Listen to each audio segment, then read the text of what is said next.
Good afternoon, ladies and gentlemen, and welcome to this very new episode of Relatics, What's New? My name is Sebastian, and it's my absolute pleasure to host you again for this new episode. Now, our developers are working around the clock to develop some new cool features to help you manage your project better. And we will be here today to present you the new set of features that they have been working on in the last few weeks. Now, just to get back, last time we had a very first episode and we were actually pleasantly surprised by the attendance, but moreover, we were absolutely flattered by your positive comments afterwards. So for that, I would like to start out with a thank you. It really means a lot, not only to us, but also to the developers working behind the scenes. Now, today, as I mentioned, we have a new set of some very cool features that we would like to showcase you today. And for that, I am once again joined by longtime account manager Martin Dijkstra and also consultant, trainer, and my lovely teammate Ruben Tucker. Welcome back, guys. Great to Martin, be here. how are you feeling? Yeah, happy to be here again. A little bit less nervous than the last time, but glad to be here again. What about you, Ruben? Yeah, Nervous? same for me. So a little bit less nervous than the first time, but happy to be here for the next episode. Well, no need for me to say any more. You guys said it all. So I would just like to remind you, just like last time, we have a Q&A box where if you have any questions about the software, about anything we present you here, send in a question, and either we will talk about it here live on stream, or we will get back to you after the webinar. So let's dive into it. We see a lot of clients in practice working with Relatics 6, implementing it on their projects. And as the project progresses and becomes more intricate, so does the Relatics workspace. So, Martin, do you recognize that? Yeah, we indeed see that a lot in practice. As you said, projects are becoming larger and larger, and so do the workspaces in Relatics. They often grow in the type elements, for example. And yeah, you can imagine that as an individual user, you're maybe not always interested in all the project information, or maybe not all information is as relevant for you. You can imagine, for example, if you are the project secretary and you just have to manage persons and organizations, then you can imagine you're not interested in seeing the complete workspace to see all the disciplines. Or another example is if you're responsible for inspections, then you can also imagine you just want to see the inspections if you open your workspace and not be bothered by all the other information. Yeah, so as the project progresses and as the project becomes more complex, also your Relatics workspace becomes more complex, and it actually can be easy to lose track of the things that really matter at that moment, or you lose focus from the tasks that you have to do. But fortunately, our developers have come up with something for that. Can you tell us about it? Yeah, what they developed is a way to hide certain project information for like me as an individual user. I will show you now how it looks like in the software. I have here my my overview of my workspaces, and if I go to one workspace, I can see the complete type element menu with all the elements that I have in my workspace, in my project. But like I said, I can imagine that some things are not relevant for me as a user, or maybe not at this point in time. So, for example, if I'm not interested right now in the work packages and the organization breakdown structure, what I can do now, again, as an end user, I can just go to the menu here, open it, and choose to hide this type for my menu. I'll do the same for organizations, persons, and disciplines. And as you can see, now the menu is a lot more clean and accessible for me, and I'm not bothered by the information that I don't want to see, or not at this point in time. As you can see, they are not completely disappeared. They are visible Below the menu, you can see here, it's called hidden elements. And if you click on them, you can actually see those elements again. You can also just click on them and navigate through there. So they're not completely gone, of course.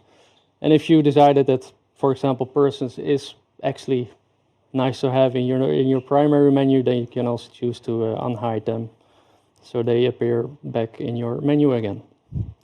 So this is actually the first way to hide certain information. So from your type element menu. There's also a second option to hide information, and that is on use cases. If I go to requirements, for example, you can see that besides the all elements, I have three different use cases. One for writing or drafting requirements, one for assigning, and one for approving. But let's say I'm a client and I'm in the real early stages of writing the first requirements. You can imagine that assigning them and approving them is not really relevant yet. So I can choose to hide them as well. Do the same for this one. And similar to the type element menu, they are not completely gone, but they are here. And if you want, you can also unhide them again so that they appear back where they used to be. All right, so I'm going to stop you here for a second because I see you modifying the user interface of Relatics. So in the type menu and in the use cases, certain tabs or certain elements are moved into a certain place where they're less prominently on the screen. But does everyone see these changes? No, it's really an individual user setting. So if I hide certain information for myself, it doesn't mean that other users are bothered by it or that the information is hidden for them as well. It's really an individual thing. So this is really an end user thing. What's the rationale behind having this being an end user feature and not a power user feature? It's a good question. Well, basically because Relatics is all about getting insight into the complexity of your project. Our developers decided to make this really an end user feature because we think it's good that as an end user you are aware of the full context of your project, that you're aware of all disciplines, all the interdependencies between them. So we don't think it's a good idea that it's the power user who should decide for everybody what he can see or not see. But because we can imagine that on a large complex project it might become a little bit too much of a good thing, we decided that as an individual user you can hide certain things. All right, cool. So we've seen hiding on the type list. We've seen hiding on use cases, but there's one view that is actually missing, is the detail view. Tell me, can you also hide things on there? Yes and no. I will show you that. I will first unpin the menu so I have a bit more space.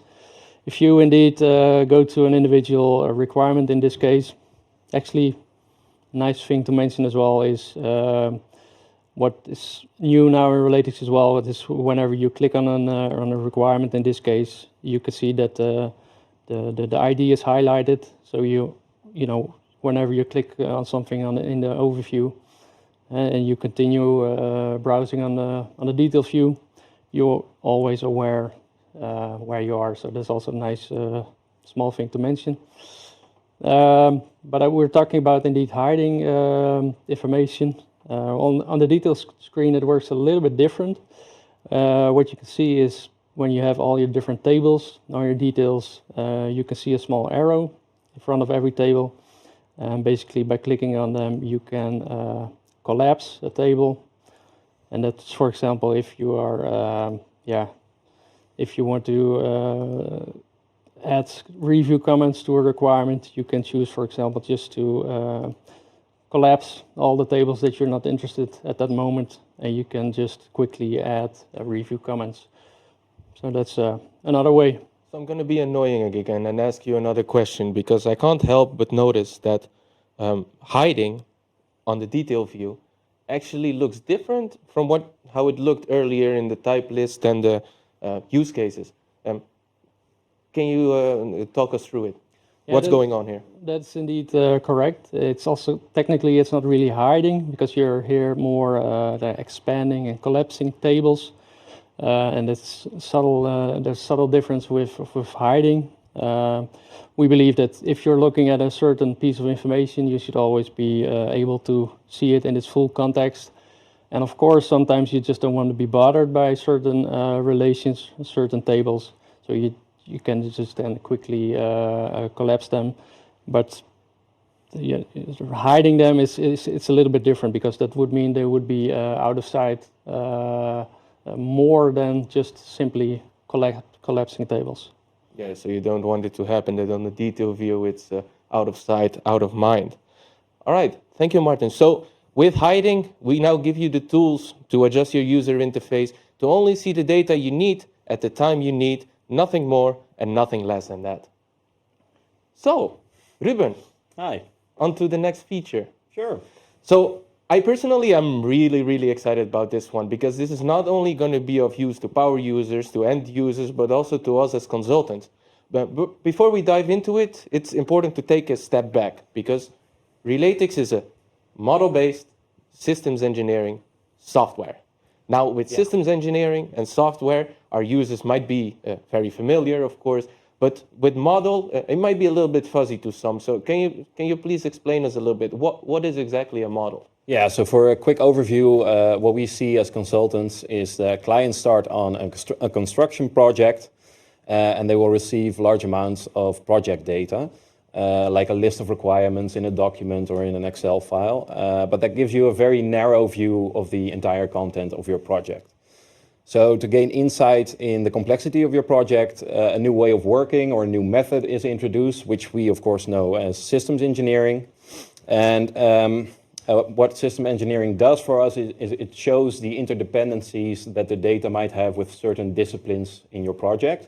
And this helps us to gain insight into that complexity and to also understand what kind of effect changes to the data might have on other disciplines. Now, what we normally do is we take that knowledge from system engineering and we try to apply that to a visual representation. So we want to be able to see those interdependencies between disciplines. So for example, you have an element like system requirement. You want to see what kind of relations that element has. And that's more your visual representation of the interdependencies of the multiple disciplines. And that's what we call a system engineering model. And that system engineering model functions as the blueprint for what we build in Relatics as a model-based system engineering tool. All right, because with that being said, I would like to introduce the type Graphview, which, well, generates the model of your environment for you. Yeah. Can you talk us a little bit? Yeah, sure. So we have a new feature called type Graphview, and our colleagues from development constructed this new feature, a very cool new feature that allows power users to design the system in a more visually appealing way. So instead of really working with loose elements, you can easily design a system engineering model from a grid and then expand upon your model, create new elements, new relations, and new properties. So it's a lot more a visual representation of what your entire system engineering model looks like for your project. All right. So oh, sorry, I wanted to add a quick new thing, but it's more like in comparison to like a subway map for a large city, which residents use to navigate through a city quite easily. All right. So it shows you visually how the data is connected within your workspace. Now we've been talking about it. Can you show us maybe? Sure. So I'll show you guys how it works. And of course, I'm already present in my Relatics environment. And let's say we want to enter my new project. We already have one element present, system requirement. And I want to engage in a little light role-playing with you, Sebas. So let's say you are a requirement manager for the project, and I'm the power user, and I want to expand this system engineering model by using the type Graphview. So let's look at the feature. Of course, the screen is the same for now, but as you can see, we have a new ribbon right to the left here called Type Graphview. And when I click on that, the grid opens or expands into the screen. And this shows me the element that's present right now, system requirement. And if I fold it down, I can actually see the properties that are already present for this element system requirement. But of course, I want to expand this. So I want to use Graphview to expand this model. So what do you need? Okay, Sebas? so let me think. I have the requirements manager here. These are system requirements, so it only seems natural to me that there should be a system element as well. All right, so we'll just add a new type element. And I'll quickly fill in the name of the element and the short name. Now keep in mind, so don't worry if this goes a bit too fast for some of you. This is more to explain how this works visually. And I'll get back to how to create a model later on in the presentation. So I've added an element system. And That was fast. yeah, so what else would you like? Well, I'm still missing something because, Yeah. of course, the system requirements and the systems need to be linked together somehow. So Right. how to make So that happen? again, I'm not going to do anything with dominant direction here. I just want to create a relation between system requirement and system. So I can just use the toolbar that's right here below Graphview, and it allows me to create new relations. It allows me to create new middle elements, new derived elements, allows me to create properties or to edit existing elements or create entirely new elements. For now, I want to add a new relation. Of course, the system is set to as set. I want to select multiple systems per system requirement, so that's a multi. And as you can see, Relatics automatically generates a relation. It automatically positions the relation at an optimal point, just to keep it as visually understandable as possible for all users. And for the people that are very into details, you can see that the relation actually has two arrows to indicate that this is a multi-relation. I'll just zoom in a little bit to make it more visible. This is the two arrows right here that shows you that's a multi-relation. All right. So there's actually more than just elements and relations, but there's also nuances in the differences between them. Exactly. Really cool. Now, there's one thing I noticed here, because as soon as you created the system element, it also showed up in the type elements list. Yeah. Now, are Graphview and type elements list then kind of the same in functionality, or are there any differences between Yeah, them? there's actually a difference. The type element list is now more of a menu used to navigate through all the elements that are present in your model and to navigate through the workspace. So when I add an element here, it will immediately pop up in the elements list. But the creation of new elements, creation of new relations and properties will all happen in the graph view. You can still edit existing properties, relations, and elements from the element list. The actual expanding of your model or the creation of your system engineering model will happen in the type graph view. All right, cool. So let's continue, because I can't do my work quite yet with what we have right So here. you want to add something more? I do. All right. So Tell first me. of all, work. Work needs to be done. The requirements and everything on paper is nice, but Yeah. I want to have a work breakdown structure. Sure. Can you sure. do that for me? Of course. So again, I'll just add a new element. Let's call it work package, plural work packages. Let's make that with a capital P. Add a short name. Select an icon, of course. Even select a color. And as you can see, Relatics also adds the colors and the icon to the type graph view. So I have my work package. Of course, I want to make it into a work breakdown structure, so I want to add recursion. So let's add a relation. Contains. Just to make sure that you're able to make a structure. And of course, I can use the toolbar to go back into the settings of the element work package, make sure it's a derived element. Again, I'm not going to really explain all the different settings. I'll get back to that later. This is just to explain how type graph view works. So now I'm able to create a work package or a work breakdown structure. And I'm assuming you also kind of want to be able to create activities with the Yeah, work of package course, as because well. a work package can include multiple activities. Yeah. That, you want to chop it up a little bit. Really? Yeah, that's very understandable. So let's add a new derived elements as well. Call that activity, plural activities, and a short name. Pick an icon, And the color, of course, let's pick something blue. And that's your activity. Again, you can use the toolbar for all this, all the creating of the elements, of the relations. You can also use this toolbar to organize details, but we'll get back to that later, and delete elements if you want. But what else? One last request. Yeah. Because we have the system, we have the requirements that it has to adhere to, we have the work breakdown structure to structure all the work, but in the end, I want to be able to verify that the work has actually been done and that the system adheres to the requirements. Can you do that for me? Of course. So let's add verification as well. I can just select new middle element. Don't worry, I've practiced a little bit. So I don't really have to think about all my steps. Let's pick a nice green color. And voila. And as you can see, you have these visual cues that explain to you what the difference between the elements is in your system engineering model. So you have your normal, and I'll zoom in a bit again.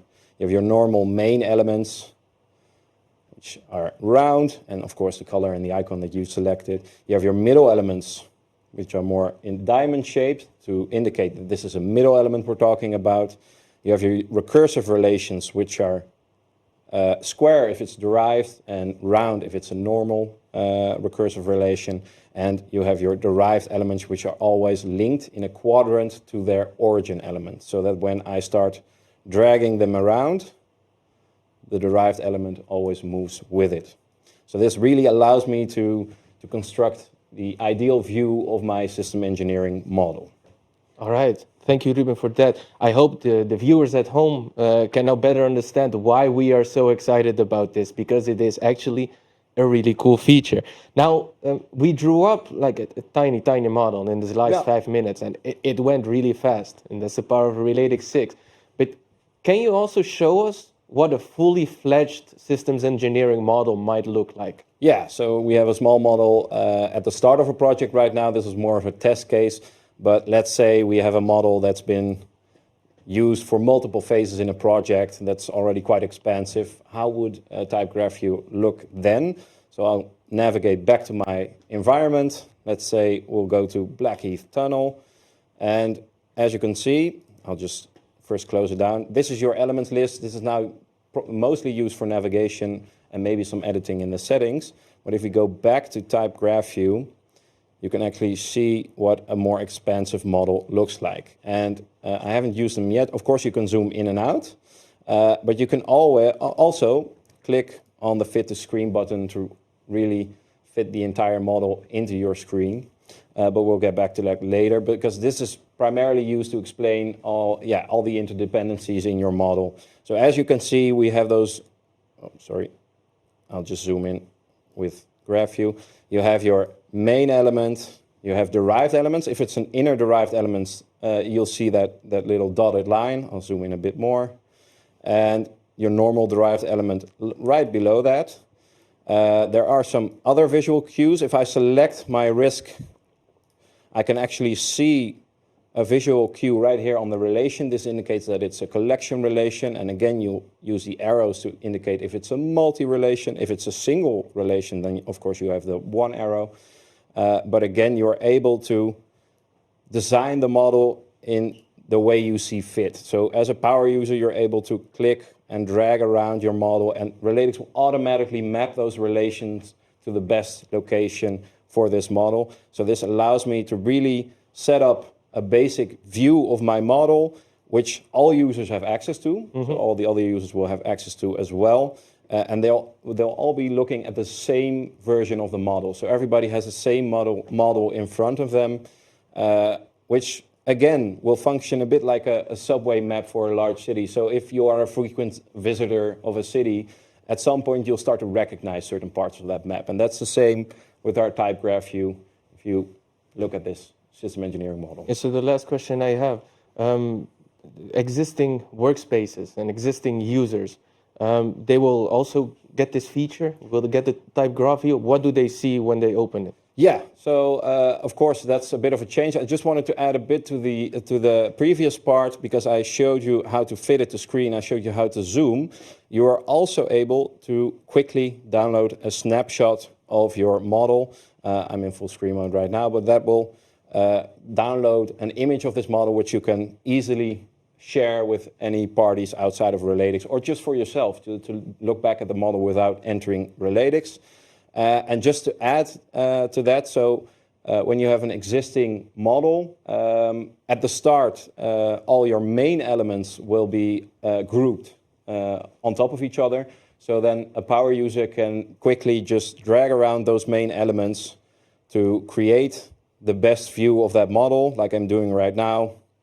And then once it's finished, that's it. Relatics will automatically do the relations. As mentioned, the derived elements will move in quadrants with their origin elements. So you don't need to worry about a lot of stuff. You just have to drag around and position those main elements, and then your model or your system engineering model will be complete.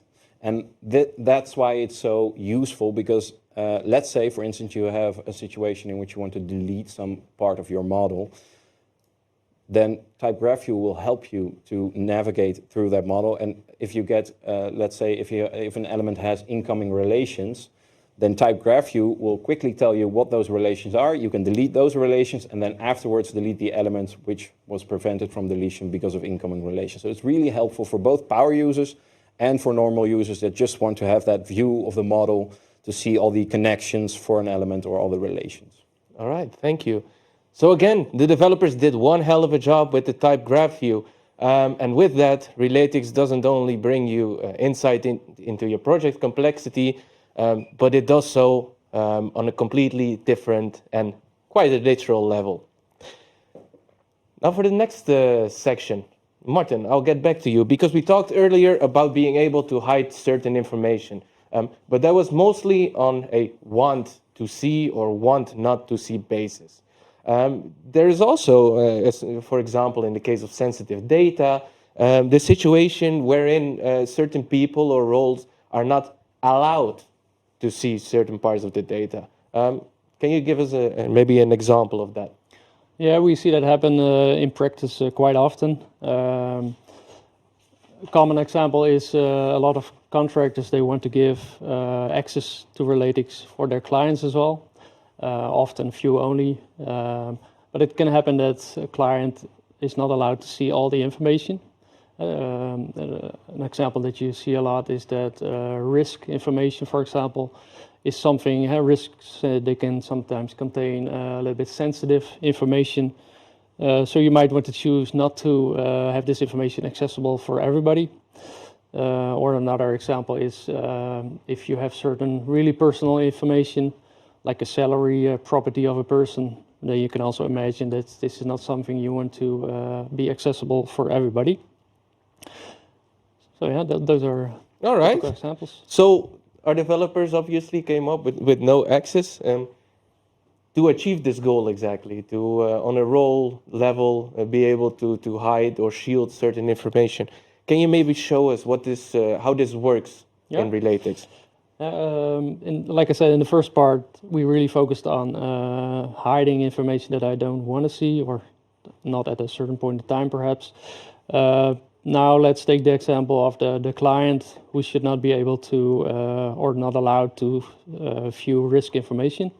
What I'll do then, I will sign in my different browser screen, and here I am an administrator.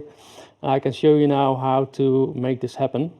I go to the same workspace, and if I go to the settings and to roles, you can see that I already prepared a client role before, and if I click on it, you can also see that by default it's view only, so users with this role can only view information. But I want to make risks not accessible, so again by default it's view only, but I can now decide to make this one not accessible. So that's basically all you have to do. I will go back to my normal user screen. So I'm signed in as this user, John Doe. And you'll see immediately that they used to be here before, but now they're hidden, they're gone. they are not completely gone. I mean, they are completely gone, but you will be able to find them under the same hidden elements section as I've shown before. But as you can see now, the risks and also the control measures which are associated with it, they are grayed out and not clickable. And when you hover over it, you can also see the alert saying that you don't have the right permissions. You're 100% sure that the information is not accessible, also not from other directions. I know, for example, and I can also see it in my Graphview, that if I click on a risk, that there's, for example, a relationship with a person can be responsible for a risk.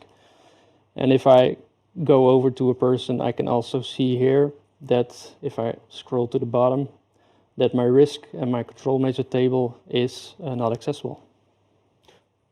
All right. So in this case, you blocked off basically the whole element of risks. But what if there's only part of the risks that I'm not allowed to see? So for example, I can see which requirements or other elements the risk relates to, but I am not allowed to have insight in the quantification of it. Is that also possible? Yeah, that's also possible indeed. I will go back and show you how that looks like. So I will make a risk view only again, because what you say, you do want to be able to see users with the role to be able to see the risks, but you don't want the probability, the impact, and the score to be accessible. So again, if you switch back, you'll now see that risks, they are back in your normal menu again. I can also click on them, but if I now go to the details, you can see that those 4 specific properties are now grayed out and the information is not accessible. It's nice to see that they are not visible here, but you can also, it's a small detail, but you'll also notice here, I used to have a use case before here, which actually contained some of those properties. And well, because I have this role and I'm not allowed to see this information, this also means that this use case is completely not accessible for me. All right. So can you sum up once more, what are the benefits of no access and who will it be of use to? Well, the benefit is that as a power user, you only have to do the settings in one location. So you just add it to your user management, and then you're just sure that wherever you go, the information is not accessible. That not only is limited to the normal the screens you would expect, but like I said, the use cases, if they contain information which is sensitive, they will not be showing. Users, for example, they will also not be able to generate reports which might contain this sensitive information. And it also counts for example, the history and the indicators. They also behave different. They are just basically not functioning because that might be a trigger for you to, that you're aware that there is certain information, and that's exactly what we don't want. All right. So in short, the developers have delivered a very intelligent way of shielding data to, well, the eyes that are not supposed to see it. Now, I would like to move on. I would like to go to our dear viewers because they have sent in a couple of questions. So let's talk about that. First of all, we have a question from Cynthia about hide and collapse. Because when you hide things or you collapse things on the detail view and they log out, when they log in, what do they see, the users? They will still see it. When it's not as permanent as hiding something from the element menu, but it's basically the same as when you put a filter on a table. Mm-hmm. When you go to a different part of your workspace and you come back, it's still there, and the same counts a little bit for this one. So it's not as permanent as the hiding. Okay, so the hiding is saved actually in the database, exactly. Whereas on the detail page, as soon as you log out, you would just see the full details of an instance again. All right, cool. Now some more about roles and no access. First of all, the view only role, does it overrule the create and delete function of elements? You mean if, as a user, you have more than one role? No. So, for example, if you have a view only role, you are not able to create new instances, right? Or new elements, so to speak, new requirements or new. But that does bring me to the second question by Peter. What if you do have two roles? It is technically it is possible. In practice, we always recommend for each user to have only one role.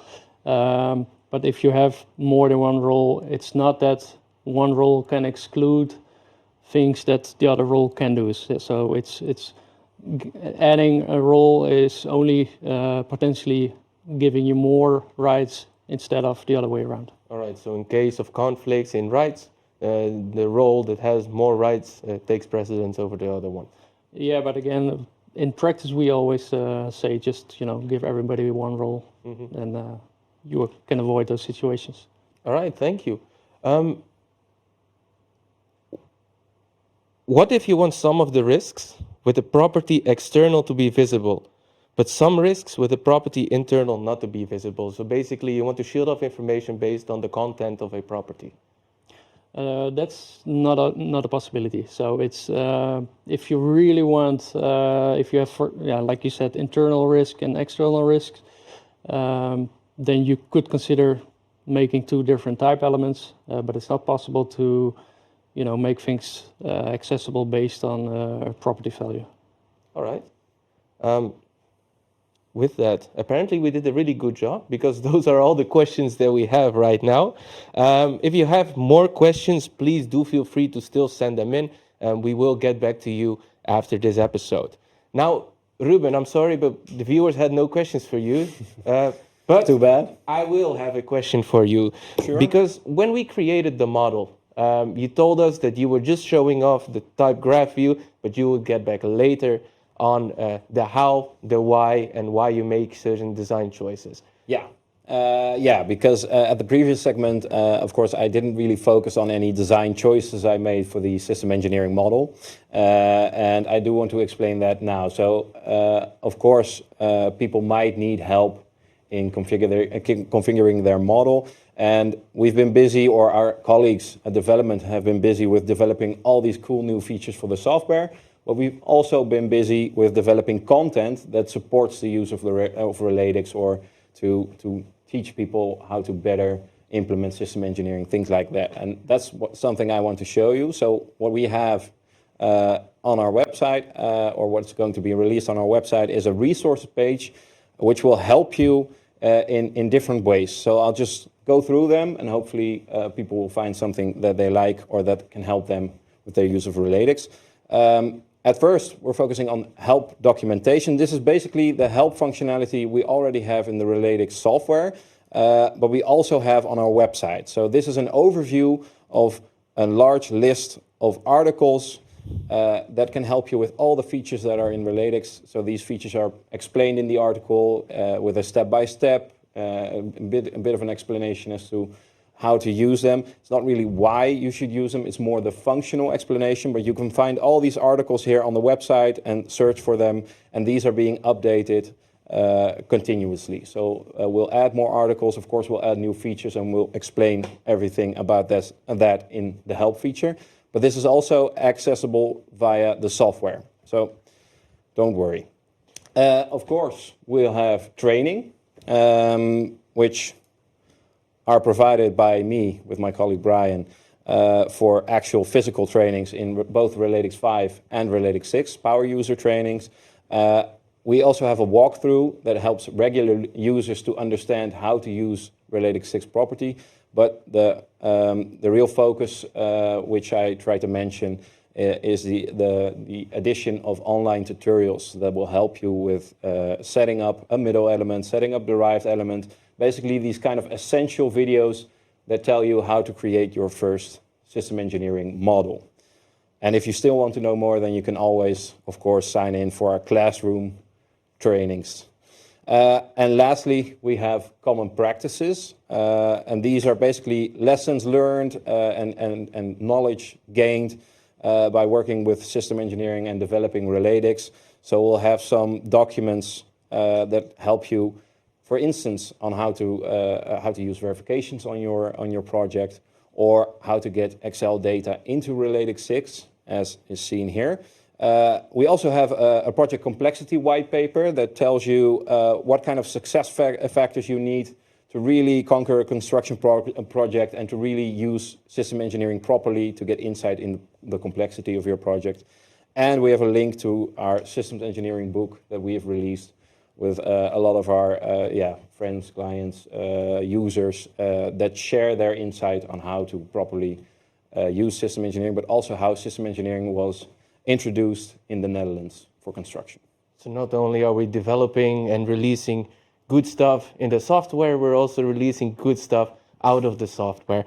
Now, I would like to quickly, but real short, get back to the viewer questions, because I do have a question for you, Ruben, that just came in. So the Graphview. Yeah. Can it also showcase individual elements? So for example, an object together with all its relations? I can actually show you how that works. So you mean like highlighting everything? No, in case of an individual object, for example. Can you also so show more that model-wise?